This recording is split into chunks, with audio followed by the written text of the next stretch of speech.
Me parece un momento fuerte y para, bueno, en nuestro caso, dedicarle el tiempo que se merece. Hola, Nicolantos, ¿cómo andás? Hola, Ari, hola, ¿Qué equipo, pensás? ¿cómo están? ¿Coincidís? Yo creo que a esta altura del partido tratar de fingir que no está pasando nada es perder el tiempo. Es perder tiempo muy, muy valioso. Claramente está pasando todo. Y por algo, de eso voy a hablar en un rato en el editorial, pero por algo el discurso de Mark Carney resonó tanto.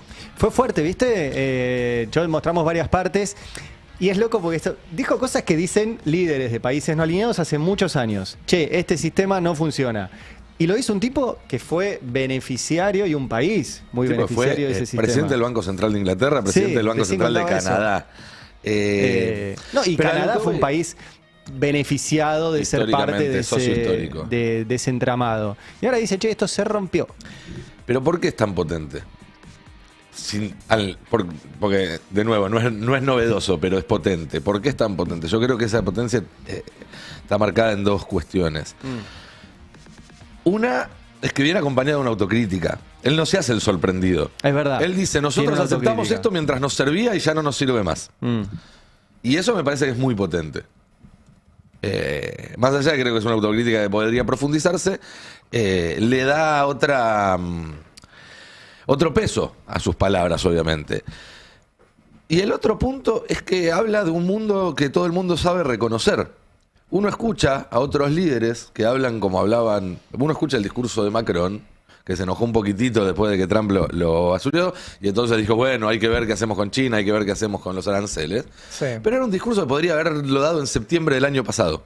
¿No? Vos cortás ese discurso y te dicen, lo dijo Macron el año pasado, y decís, bueno, ok. El discurso de Carney es un discurso que claramente está situado en tiempo y en espacio.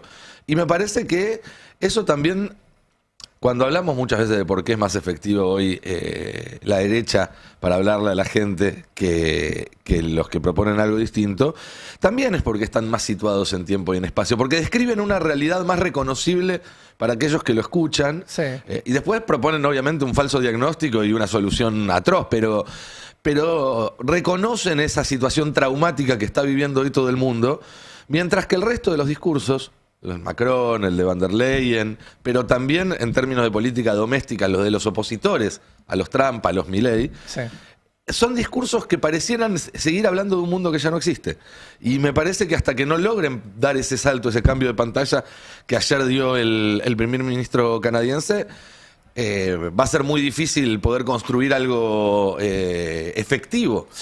Porque estás partiendo de un análisis con premisas cerradas. Aparte, no sé cómo lo ves vos, Nico, pero parece hasta un poco hipócrita la posición de Macron, ¿no? Es un líder que unas horas antes se conoce que le manda el WhatsApp y lo expone de esa manera el presidente Donald Trump.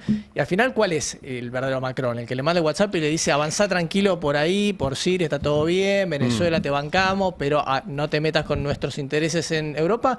¿Qué tipo de internacionalismo liberal es el de Macron? También es un internacionalismo de que lo va acomodando de acuerdo al territorio, a la geografía. Y después, digo, tiene que presentarse, obviamente, que los antiguos oscuros, retino no le viene bárbaro para ocultar la cara, porque termina totalmente expuesto. Y lo hace a propósito Trump, horas antes de poner ese ahí. Bueno, pero también queda un poco expuesta la hipocresía europea, ¿no? De decir, Venezuela, no sé, hagan lo que quieran. Irán, ¿dónde queda? No, ya no, hagan lo que quieran. Siria. En Siria está ocurriendo en este momento un genocidio de kurdos. Están tratando de eliminar a toda la población kurda que tenía un enclave en el norte de Siria. Gaza. Y tocaron Groenlandia y se rompió el orden mundial. Ya se había roto. ¿No se dieron cuenta ustedes? Bienvenido que se hayan dado cuenta y ojalá puedan actuar en consecuencia, como dijo el primer ministro canadiense. Pero hay algo más, Ari, porque no es simplemente que hacían la vista gorda. Europa, la mayoría de los países de la Unión Europea, ayudaron en el genocidio en Gaza, colaboraron activamente con el genocidio en Gaza. Europa cerró todos los canales prorrusos después de la invasión a Ucrania, cercenando de hecho la libertad de expresión. De hecho, es el día de hoy que en Estados Unidos, en Europa, vos entras a X, por ejemplo, y si seguís a RT, donde estás scrolleando, en vez del tweet de RT te aparece este contenido Claro. no puede reproducirse por pipí. A Rusia la dejaron afuera de las las Olimpiadas y ahora también del Mundial. Israel no tuvo ninguna sanción. Entonces, a ver, me parece que el punto es el siguiente. Estoy recontra spoileando toda la editorial. Pero Es no así, importa. amigo, pasa siempre. Le pasa a los mejores. Si un orden internacional, un orden de derecho internacional, un orden internacional consensuado, pónganle la palabra que quieran, no sirve para evitar lo que sucedió en Gaza, entonces no sirve para nada. Claro. Todo el objetivo con el cual se construyó un orden internacional durante la segunda mitad del siglo XX fue para evitar que vuelva a suceder la Segunda Guerra Mundial y el Holocausto. Bueno, estamos ya, el paso genocidio ya lo dimos, nos falta el paso Sí. Tercera Guerra Mundial. También pasó durante muchos años, eso lo dice también el primer ministro canadiense ayer, que dice, bueno, nosotros pusimos una serie de reglas para que no pase esto de nuevo. Medio que eran asimétricas, o sea, Sí, Estados claro. Unidos las cumplía cuando quería, Claro. el resto sí estábamos obligados a cumplirlas, siempre y cuando Estados Unidos estuviera de acuerdo. Ahora, Estados Unidos ya directamente no cumple ninguna. O sea, antes hacía de cuenta que las cumplía y no las cumplía, ahora te dice no me importan. Sí, pero ya esto lo hablábamos el otro día. Por más que el derecho internacional siempre fue relativo respecto a las superpotencias, los que tienen arsenal nuclear, etcétera, Sí. que exista o que existiera una idea de que al menos era deseable que hubiera tal cosa como un derecho internacional, tenía efectos concretos. Yo el caso que pongo es el mismo siempre.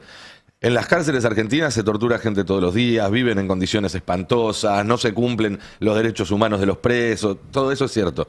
¿Sí? ¿Alguien piensa que si se derogaran las garantías que tienen los presos, los detenidos en la Argentina, si el día de mañana dejaran de estar escritas en la ley, la situación seguiría igual? No, empeoraría muchísimo. ¿Por qué? Porque que exista el principio y que exista un consenso social de que ciertas cosas son deseables, sirve para acomodar expectativas, sirve para acomodar decisiones. Entonces, durante 70 años hubo, con relativamente pocas excepciones, una idea de que construir más armas nucleares era algo no deseable, porque ponían en riesgo a todo el mundo. Bueno, después de lo que está pasando ahora, todo país va a empezar a pensar, che, mirá qué bien que la hizo el coreano. ¿Qué Se hizo? hizo su arma nuclear y ahora nadie le puede tocar las bolas como le están tocando las bolas a Irán, como le están tocando Por las la bolas a duda, Venezuela. Entonces, cambian todos los incentivos. Y nunca hubo una ley que decía nadie puede hacer armas nucleares, porque de hecho Sudáfrica las hizo, Israel las hizo, Corea del Norte las hizo, pero había un consenso bastante amplio Claro. de que el mundo era mejor si no estábamos todos corriendo a hacer una bomba atómica. Cuando esos consensos desaparecen, el mundo se vuelve un lugar mucho más peligroso, sin ninguna duda. Entonces, la pregunta es, bueno, el consenso, el orden mundial que había hasta ahora no servía. ¿Por qué? Porque permitió que sucediera lo de Gaza, porque permitió que sucedieran un montón de otros horrores que también están sucedieron. ¿Qué hacemos? ¿Nos abrazamos al dictador de turno o construimos un nuevo orden Claro. más justo? Eso es lo Y la interesante misma- del primer ministro canadiense ayer, plantea eso. Y es la misma pregunta que acá, cuando discutimos, bueno, esta democracia, así como está, ya no sirve. Ya lo que vos votes no cambia mucho qué pasa con tu vida, no hay justicia social, no hay, las instituciones ya no responden a la voluntad popular. ¿Qué hacemos? ¿Nos abrazamos al primer dictador de turno o construimos una democracia más robusta y que esté alineada con los ideales? Es decir, ¿cambiamos nuestros ideales? ¿O adaptamos nuestras tácticas al nuevo mundo, pero manteniendo las ideas de siempre? Hay una... vamos a citar mucho al primer ministro, te voy a cagar todo el editorial, ¿no? Porque vas a meterlo mucho. Pero en un momento el primer ministro canadiense dice, la verdad que no podemos ser nostálgicos, ese mundo ya no existe. La nostalgia no es una estrategia, dice, Ahí es está. brillante. Muy buena. Y medio que acá está pasando, viste, hay gente que sigue pensando que la situación, porque también dicen, che, dejen de hablar de Davos, porque acá esto es todo un quilombo, hablamos bastante de acá. Y acá es un poco eso, hay una parte de la dirigencia política opositora nostálgica de algo Una que pasó. parte grande, diría. Una parte grande. Y vos decís, pero ¿estás negando lo que pasó? No, no estoy negando. Pasó y estuvo buenísimo. no pasa más. Te agrego, yo creo que casi toda la dirigencia política argentina es nostálgica a favor o en contra. Hay muy pocos que estén pensando hacia adelante. Milei no es nostálgico. Milei no. Bueno, Pero nostálgico del siglo XIX, pero... cuando Puyaro dice soy más antikirchnerista que antimileísta, está siendo nostálgico en contra. Es verdad, sí, no le funciona mucho. El macrismo es nostálgico en contra. Sí. El radicalismo es nostálgico en contra. Es verdad. Sí, total. Y la nostalgia no es muy buena sumadora de votos, Sí. me animo a decir. E incluso No, dentro de la interna del peronismo, Sí. muchos de los que dicen, bueno, lo de Cristina fue bueno, sirvió, pero ahora necesitamos otra cosa, Sí. que es un paso para dejar atrás la nostalgia, se quedan en ese paso. Pero cada vez que hablan, cada propuesta que hacen, todo su vocabulario remite Sí. Bueno, ese 2015. estuvo las canciones nuevas que todavía no escuchamos. ¿No? Es el Chinese Democracy, ¿se acuerdan? El disco de los Guns N' Roses que estuvieron 20 años anunciándolo hasta que salió. Sí, no me Sí, acordaba sí. de eso. Guns N' Roses estaba preparando un disco que se llamaba además Chinese Democracy. Es buenísimo como todo encaja. Todo vuelve, sí.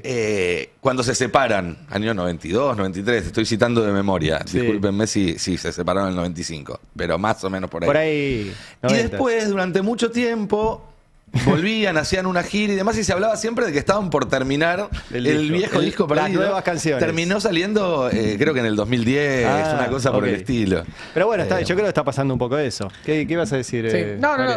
sumándome a lo que planteaba con el premier canadiense, que también dejó otra frase, digo, ya se ha dicho muchas veces, ¿no? Te sentás en la mesa de negociación, no sos el plato que comen el resto, ¿no? Los que están ahí sentados, pero Sí.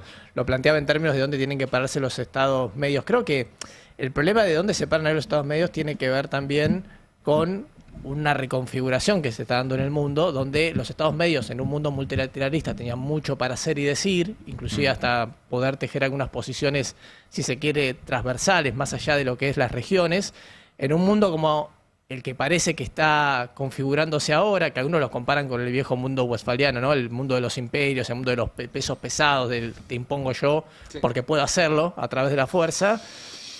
Lo que puede hacer un Estado medio en una política multilateralista es bastante limitado también. Digo, es sujeto de desafío de qué margen tiene de maniobra para hacer.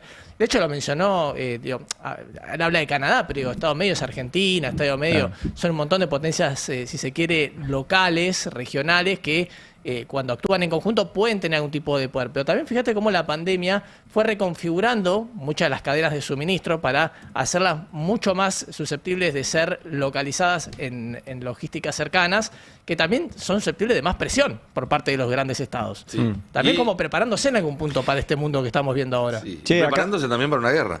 Sí, Hablando Porque de- tener todo más cerca, obviamente, Sí. te hace menos vulnerable. Hablando de guerra, acaba de tuitear, ahí Claro. lo compartió Noé Barral Grijera, el primer ministro de Israel, que confirma que acepta la invitación de Donald Trump a ser miembro del Board of Peace. Sí. Sí, así es. Bueno, serán 3. Medio que va a repetir las votaciones en la ONU, ¿no? Que venimos votando Argentina, Israel y Estados En realidad Unidos. ya hay otros que aceptaron ¿Sí? sumarse. Bukele, Hungría supongo. está ahí. Hungría, claro. Está también Emiratos Árabes Unidos. Un montón de países con un largo historial de respeto por la democracia, ¿no? Paraguay me imagino que se sumará muy alineado siempre con Hasta Estados donde sé Unidos. todavía no. Bueno, Hay que ver. Mañana es la primera reunión. Hay que ver qué o hay sea, el de tipo, eso. lo loco es que este señor Benjamín Netanyahu tiene un pedido de captura por criminal de guerra ¿Sí? y acepta formar parte de un board of, de un coso de una junta de la paz. Bueno, a Putin lo invitó al Board of Peace. A Lukashenko de Bielorrusia lo invitó al Board of Peace. ¿Y van a ir? Todavía no dijeron nada. Qué mundo, amigos. Qué mundo. Bueno, ¿qué dirá hoy Milei? Milei habla, repitamos, a las 11:45, ahora en 2 horitas. Lo vamos a poder tener casi al final en del vivo. pase. Sí. Ahí está. Habla Milei y pará, ¿y Trump qué habla ahora? Y debería hablar, sí, hablaba una hora antes, me parece una hora y pico antes. lindo Estaba pase. tratando de chequear la confirmación, porque decían de que había Lindo tenido un pase, vamos a tener. desperfecto con Sí, el avión volvió a cuando- Washington. sí. No sé si finalmente llegó a tiempo para... Esas eran las dudas. sí, Recién estaba viendo vi eso. por ahí que creo que había llegado. Pero. Boludo, hacemos el pase en vivo desde Davos. No está nada mal. No está nada Podemos mal. ir a la Isla Diego García, después a Davos. No, pues claro, si Trump tiene que hablar antes de Milei, tiene que hablar ahora. O se atrasa todo, supongo que lo pueden atrasar por Donald. Pero, ¿qué dirán en medio de todo esto? Mañana vamos a tener otro programa dedicado a todo esto. Y a lo que diga Milei seguramente va a haber que prestarle mucha atención, sí. Y sí, sí. Recordemos que, ¿ustedes se acuerdan cómo empezó Milei su primer discurso en Davos en 2024? Diciéndoles a todos que ahora ¿lo tenemos? Ah, mirá que rápida la producción. Así, tirás un ladrillo y te lo paran de pecho. ¿El primer discurso de Milei de Davos? Doble pulgar arriba de la producción, a ver. Buenas tardes. Luqui. Muchas gracias. Hoy estoy acá para decirles que Occidente está en peligro. Listo, hasta ahí, ¿eh? No, eso es lo que quería mostrar. Porque aquellos que supuestamente deben defender los valores de Occidente... Ahí está. se Esto es el encuentran Foro de Davos cooptados por 2024. una visión del mundo que inexorablemente conduce al socialismo y, en consecuencia, a la pobreza. Bueno, Ahí está. parece bastante claro, ¿no? Lamentablemente, Que hoy va a venir a en las decir yo les últimas dije. décadas, Yo les dije. motivados por algunos deseos bien pensantes de querer Sí. ayudar al prójimo y otros por el deseo de pertenecer a una casta privilegiada, los principales líderes del mundo occidental han abandonado el modelo de la libertad por distintas versiones de lo que llamamos colectivismo.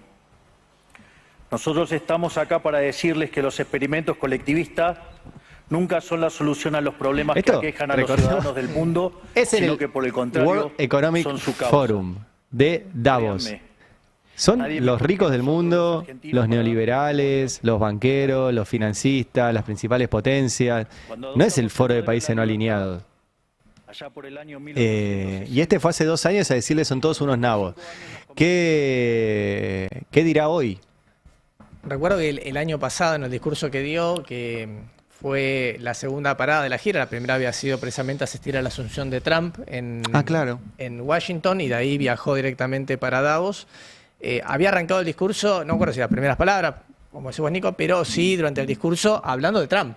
Había hecho referencia a que depositaba la confianza en que Trump iba a poder de alguna manera llevar adelante el cambio a nivel global que él ya había anunciado que era necesario un año antes. Bueno, todo indica de que esa línea va a continuar. Digo, hasta ahora vimos una continuidad, si se quiere, narrativa en los dos discursos de Davos, con algunos despistes, ¿no? O sea, por el lado de la agenda de género, por el lado del tema de acusar a los homosexuales de pedófilos, pero veremos ahora, ¿no? Con qué sorprende, pero la línea política exterior ha tenido una coherencia en ese sentido, la de Milei. Sí, y que de alguna manera, insisto, ha anticipado lo que está sucediendo ahora, con lo cual yo creo que él se va a ver envalentonado por esto. Yo por lo que hablé, entiendo que Milei va a hablar bastante de economía argentina, de la economía argentina, va a explicar su milagro y los millones de personas que sacó de la pobreza, pero ahora viven en la calle. Eso es un verdadero milagro, ¿no? Sí. Sacar 14 millones de la pobreza y que suba la cantidad de gente que vive en la calle. Pero también me imagino que va a hablar fuerte del alineamiento con Trump y con lo que él llama Occidente. Y sí. Sí. Bueno, él decía todo el tiempo Occidente está en riesgo. Sí, por eso fue el comienzo de su primer discurso. Va por ahí. Bueno, no están bien las cosas acá, hagamos aunque sea un poquito, porque hay un planteo judicial ya para que cumpla con la ley de emergencia en discapacidad, ¿no, Lu? O sea, Exactamente. le tienen que recordar que cumpla con una ley. Se le tiene que recordar que cumpla con un fallo que lo obliga a cumplir con una ley. Bien. Porque es el mismo juez que le vuelve a decir que está vigente su fallo, que lo tiene que cumplir, y le pide informes, tiene 5 días para presentarle informes de que va en camino a cumplir, y Sí. si no, va a multar a Adorni y a Petovelo. ¿Personalmente? Sí. Ahí me gusta más. Que paguen patrimonialmente. Y bueno, ¿No? vamos a ver si presentan algo o no. Es el pobre juez Petovelo federal de está Campana, de Adrián vacaciones. González Charbay. ¿Sigue de vacaciones, Petovelo? ¿O hubo también otro fallo vinculado al tema comedores? No sé si ella personalmente sigue de vacaciones, pero creo que esta semana Ella el no. ministerio iba a estar cerrado. Habían sacado un comunicado diciendo... ¿Sí? Ah, esa parte no te la enteraste, estabas de vacaciones. No, ella se toma vacaciones, pero el ministerio funciona. Ah, ¿el ministerio funciona? Y sí, Ah, no bueno. van a dejar de ser medio estado. Pareciera que no trabaja, pero está abierto. Claro. Igual por lo que hacen, a lo mejor es mejor si dejan de... Sí, la verdad que sacan las pensiones en lugar de... Sí, Bueno, tenía este fallo que decía que tiene que entregarle comida a una cantidad de comedores que los fueron a relevar un día que estaban cerrados, entonces dijeron que no existían. Bueno, y ahora lo que le dicen es que tiene hasta el 4 de febrero para que esté en plena vigencia la ley de discapacidad y que hoy por hoy tendrían que en 5 días hábiles presentar evidencias de que están en camino a hacerla cumplir, por lo menos en la fecha que la justicia marcó, que es el 4 de febrero, y si no, multas para el jefe de gabinete Manuel Adorni y para la ministra de Capital Humano, Sandra Petovelo. Bien. ¿Dónde se refugian ustedes cuando hay quilombo? ¿Cómo? ¿Dónde nos refugiamos? ¿Estás hablando de búnkers? Yo no tengo. Yo tampoco. Empecé a pensar en cavar uno, pero no. No, ¿dónde se refugian emocionalmente? Volé, no, eso no, vení. ¿Dónde se refugian emocionalmente? Yo me voy a dormir. Se va a dormir. Me voy a dormir, esto es un sueño. Claro. No pasó. Sí. Cuando me voy a despierte dormir. ya pasó todo. De alguna manera se resolvió. O, como decía Mafalda, despiértenme cuando el mundo Termine. sea justo. Claro. Cuando termine septiembre. como Sí. decía Yo me voy a Green dormir, si me refugio en el sueño. Modo Mafalda. Beldic, ¿dónde se refugia Day. emocionalmente? No, en la ficción. O sea, En la ficción. Sí, elijo consumirme alguna cosa de ficción. Una peli de Adam Sandler. Pochoclera. Sí, algo así. Ahí va. Algo que Yo me termine divierto con bien. eso. me La divierto. pistola desnuda. Ponele. una Claro, cosa claro. así. No Con- está mal eso, ¿eh? No. Estamos hablando Igual- de refugio, ¿no? Estamos hablando de salirse de... Sí, de ¿cómo todo te eso. refugias Cansar de la emocionalmente? realidad. Igual Sí. ahí hay dos. Para mí no es lo mismo No, refugio que necesitamos. fuga. Porque una cosa es cuando necesitas que te contengan, yo Sí. a eso lo llamo refugio, y otra es cuando necesitas no pensar en nada y poner la mente en blanco Pero un ese es rato. mi refugio. Porque, bueno, eso también puede ser. Yo lo pensé más en términos de fuga. ¿Cuándo decís, bueno, ¿Fuga? Sí. ¿Cómo haces? Dormir. Vos, por ejemplo, me imagino que te pones uno de tus discos de tu colección y te pones a escuchar No, música. no, si yo hago eso empiezo a... No, yo para fugar juego videojuegos. ¿Videojuegos? Videojuegos. Y me concentro Me gusta. 100% en lo que está pasando en la pantalla. ¿En serio? Y ahí no entra un solo pensamiento intrusivo, ¿eh? Toda mi vida sucede en ese equipo de FIFA Creo que hay muchos 2024. como vos, ¿eh? Creo que hay muchos como vos. ¿En serio? O lo que ¿Está bueno? fuere. Yo no juego un jueguito hace... Yo tampoco ¿Qué no jueguito juego hace jugás? mucho y ese es parte del problema. Claro, perdés todo el tiempo. No tengo tiempo para jugar, pero... Hacelo más ¿Qué jugás? ¿Al de seguido. fútbol? Y a veces juega al de fútbol, a veces juega alguno de estrategia, pero es como... No, a lo de algunos tiros. libros también, pero tienen que ser algunos libros muy específicos que me agarren, si no, Sí. me cuesta mantener la concentración y no pensar en otra cosa. Claro. Pero cuando En el enciendo videojuego perdés, o te concentrás o perdés. es como que me... Acá te chupa. Y bueno, por eso los niños están ahí en la pantalla. ¿Vieron y no- el meme Bueno, yo también. del que está jugando así? Y de repente, como le está yendo mal, se pone a jugar así y empieza a ganar. Bueno, yo juego así todo el tiempo. No me recuesto nunca. Es Está como bueno que- el de los juegos. ¿Hace cuánto que no juego? Yo jugaba bien al Tetris. Sí. Típico de ruso. Típico de ruso. Típico de ruso. Atrás hace 50 años. ¿Viste pero- la película? ¿Qué película? Hay una película sobre la vida del creador del Tetris. No. Es apasionante, tenés que verla. Sí. Re. Y además es con el chico que hace del Elton John en la película Rocketman. Ah, buenísimo, Taron ¿en Eckhardt. serio? Sí. ¿Dónde está? Bueno, le tengo que buscar. Rastrearla, te va a encantar. Ah, siempre solo fui bueno al Tetris. Fue Todos los prácticamente demás- un espía para poder hacer el Tetris. ¿En serio? Sí. Pero no lo Maravilloso. inventó él, lo inventó un científico ruso. ¿En serio? Sí. Es genial. Tenés que verlo. No me spoilees, Quiero no me aclarar spoilees. algo porque Lo- veo que en los mensajes en el chat hay mucha gente diciendo ¿Qué? que grande, Lantos Gamer. No, Gay. la verdad no. Soy muy malo. No, sí, me gustaría ser gamer, me gustaría Sí. poder, pero no es porque mencionás 5 jueguitos. La verdad no sé cuáles son los últimos. No he jugado los más. ok. No, hay todo hay una industria ahí. Pero y todo. cuando encuentro uno que me gusta, por ejemplo, hubo muchos años que mi fuga era. Hay un juego que se llama Red Dead Redemption 2. Sí. Que es como un GTA, pero vos sos un cowboy. En vez de robar autos, robás caballos. Y te vas a cabalgar al medio de la montaña y podés sacar el rifle y dispararle a los pajaritos que pasan. Claro. Podés ir a cazar osos. Entonces yo me iba y pasaba horas no haciendo misiones, sino paseando con el cowboy por el lejano oeste. Y Tetris es un juegazo, siguen haciendo torneos. ¿Hay torneo de Tetris? Y evidentemente hay. Re estoy, Bueno, me acordé de todo esto porque me mandó el amigo Franco Luciani, y lo ubican. Gran músico, armoniquista, monstruo total, que va a estar ahí en vivo ¿Sí? Va a estar En vivo, haciendo en vivo, homenajeando a otro gran armoniquista que es Toots Thielemans. No sé si alguna vez lo escucharon, y si no, escúchenlo. Y Franco Luciani, que es un capo total, va a estar mañana ahí en vivo, mañana jueves 22 de enero a las 20 horas. Ahí estamos mostrando el flyer. Les recomiendo que lo sigan de paso en sus redes sociales. Y es a mí es una de las cosas que me gusta. Me refugia ir a escuchar música en vivo. Sí, está bueno, está En bueno. vivo. En mi casa me pasa lo mismo que vos. En mi casa me disperso. Si voy a un lugar donde Es se verdad. escucha música y no agarro el teléfono, El tema es que música, porque si es una música con letras, que las letras hablan de cosas, ahí automáticamente pensás en esas cosas. Sí, puede ser, sí. No, pero igual estoy ahí. Estoy Bueno. ir en vivo, ir a escuchar música en vivo. Lo que sea. Bueno. El otro día lo fui a ver, ¿saben qué? Re lindo, a Florian, ¿lo escucharon alguna vez? Sí. Hace una cosa que se llama actos de gentileza, que es él está muy copado con el tango. Entonces invita a un montón de gente a cantar tangos, y tiene una banda tremenda, y estás ahí en un fogón de tango. Qué Vino lindo. acá cuando teníamos química los viernes a la noche. ¿Sí? Vino, sí, un genio total. Un capo. Y fui el otro día y fue como, qué momentazo. Bueno, si quieren un tipo de fuga, para mí es ir Puede ser este. a escuchar música ahí a vivo, y en este caso al capo de Franco Luciani. Bueno, amigos, nos tenemos que ir. El editorial de Nicolando ya lo spoileó todo, así que... Todo no, nah. falta la parte más importante. Ok, bueno, se viene editorial de Nicolanto, se viene el discurso de Donald Trump en Davos, se viene el discurso de Milei en Davos, y bueno, días de mucha intensidad. Así que esperamos estar a la altura. Lu, nos vemos mañana. Mañana a las 7, yo a las 6 los espero, pero bueno. Claro, vos desde las 6 y a Yo las los 7 espero nos de las 6 a las encontramos 7 nosotros. acá. Beldic, hasta mañana. Hasta mañana. Che, de vuelta, enorme el laburo de todo el equipo de producción, porque la verdad que para que podamos hacer esto, del otro lado están ahí a puro laburo, así que gracias Juancito Tomala en la operación técnica, gracias Ferro Molal en la operación de video, Lichi Leiva y Juanma Romero en la producción periodística, Iván Rigo en la producción audiovisual, Nico Núñez en las redes, Charlie Suboski en la coordinación. ¿Qué pasó? ¿Qué me estás señalando? Está aterrizando el helicóptero de Trump. Ahí ¿Llegó Trump? Llegó Trump a Davos. Bueno, se viene el discurso de Trump en Davos. Che, se quedan con el editorial de Nico Lantos y el pase del destape, y mañana Mañana. Sí. a las 7 de la mañana A las 7. ¿Qué? habrá consecuencias.